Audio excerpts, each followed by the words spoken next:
नमस्कार, आप देख रहे हैं सीके सच तक। आपको बता दूं इस समय मैं हूं घोसी विधानसभा अंतर्गत पूर्व विधायक नसीम अहमद जी से, जो 1993 में मऊ सदर से विधायक थे। आज उनसे हमारी खास बातचीत होगी। आपको बता दूं, जो हमारे चैनल से एक और भी चैनलों पे खबर चल रही है, कल ही की बात है, जो घोसी सरकारी हॉस्पिटल है यानी सामुदायिक स्वास्थ्य केंद्र, उसमें जो राज्य महिला आयोग उपाध्यक्ष चारू चौधरी जी ने औचक निरीक्षण किया, जिसके दौरान जो मरीज थे उनकी शिकायत थी कि जब भी हम आते हैं तो हमें बाहरी दवा लिखी जाती है, और बाहरी दवा लिखने की वजह से चारू चौधरी जी ने पूरा निरीक्षण किया, जिसमें शौचालय और बाहरी दवा कई ऐसे कमियों को पाते हुए डॉक्टरों को लगाई फटकार। उस पर थोड़ा सा हम चर्चा करेंगे विधायक जी से। सबसे पहले तो सीके सतक चैनल में आपका स्वागत। आपका भी शुक्रिया है। इस पर तो हमारे नेता ने पार्लियामेंट में बोला है, पार्लियामेंट में कहा है कि एक दवा एक दाम होना चाहिए। तो प्राइवेट भी है चाहे सरकारी, कोई भी नहीं नहीं, एक दवा एक दाम, एक प्राइस की दवा होनी चाहिए, चाहे किसी भी कंपनी की हो। यहाँ कंपनी बदल जाती है तो दवा का दाम बदल जाता है। गैलेक्सो का कुछ दाम है तो दूसरे कंपनियों का कुछ दाम है, समझ दूसरा रहेगा। तो उसी को कहा कि एक दवा एक दाम होना चाहिए, और ये तो खुल्लम खुल्ला हर डॉक्टर कर रहा है। जो सरकारी डॉक्टर पोस्टेड हैं वो तो बड़े बड़े अस्पताल बना लिए हैं, बड़े बड़े अस्पताल बना करके प्राइवेट खुल्लम खुल्ला प्रैक्टिस कर रहे हैं, और पूछने पर सीएमओ को पैसा देते हैं। क्या कोई करेगा? एक सवाल तो होता है कि गरीब असहाय जो भी है, वो सरकारी हॉस्पिटल में कुछ कोई भी दिक्कत परेशानी होती है तो पहुंचता है आदमी, लेकिन वहां जब जाता है तो दिखाने के बाद बाहरी दवा लिख दी जाती है, तो वो प्राइवेट में ही से बचकर सरकारी में जाता है कि हमारा खर्च ना हो, हमारा इलाज हो। सरकार की तरफ से जो व्यवस्था है, उस पर आप क्या कहना चाहिए?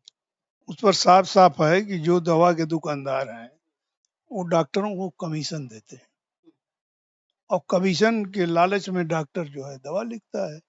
अब गरीब खरीदे या मरे। और जिसके पास शक्ति नहीं है, सरकारी दवाओं को आप देखते होंगे कि कूड़े में फेंक दी गई तो यहाँ इतनी मिल गई, वहाँ उतने बोतल मिले, वो फेंक देते हैं, लेकिन गरीबों को देना पसंद नहीं करते। तो ये तो बहुत गलत व्यवस्था है। इस पर सरकार को सख्त कदम उठाना चाहिए। हम सरकार से मांग करते हैं कि सभी डॉक्टरों की जांच होनी चाहिए, प्राइवेट प्रैक्टिस पर रोक लगनी चाहिए, और सरकारी दवाओं का शुद्ध रूप से उपयोग होना चाहिए।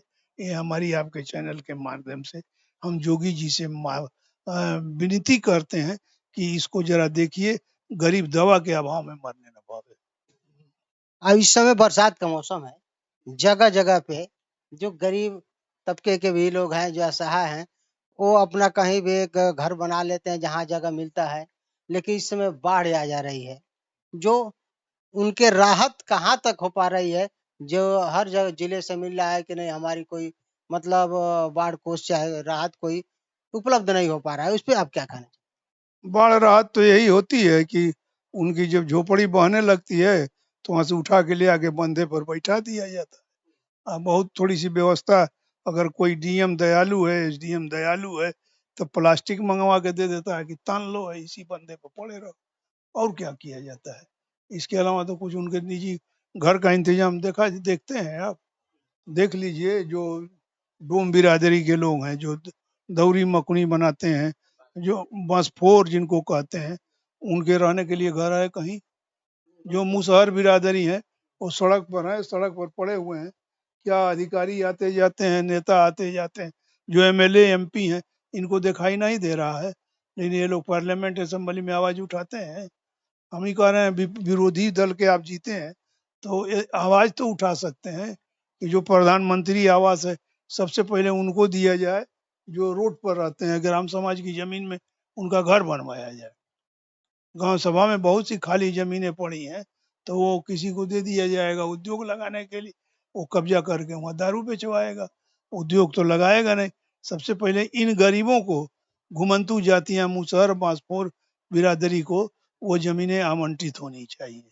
हाँ अभी आप लोगों ने देखा, इस समय हमारी खास बातचीत हुई पूर्व विधायक नसीम अहमद जी से। उन्होंने कहा कि जो भी सरकारी हॉस्पिटल हो या प्राइवेट हॉस्पिटल, सब की जांच होनी चाहिए। सरकार से उनका निवेदन है कि पूरी तरह से, अच्छी तरह से जांच हो कि ये दवा बाहरी लिखी जा रही है या महंगी लिखी जा रही है दवा, जो दवा के नाम पे गरीबों को चूसा जा रहा है, इस पे कड़ी से कड़े जांच हो, विधायक जी का कहना है। आगे आप लोग क्या आ रहा है कमेंट बॉक्स में जो तो है। रिपोर्टिंग वाइस के वर्धमान उत्तर प्रदेश।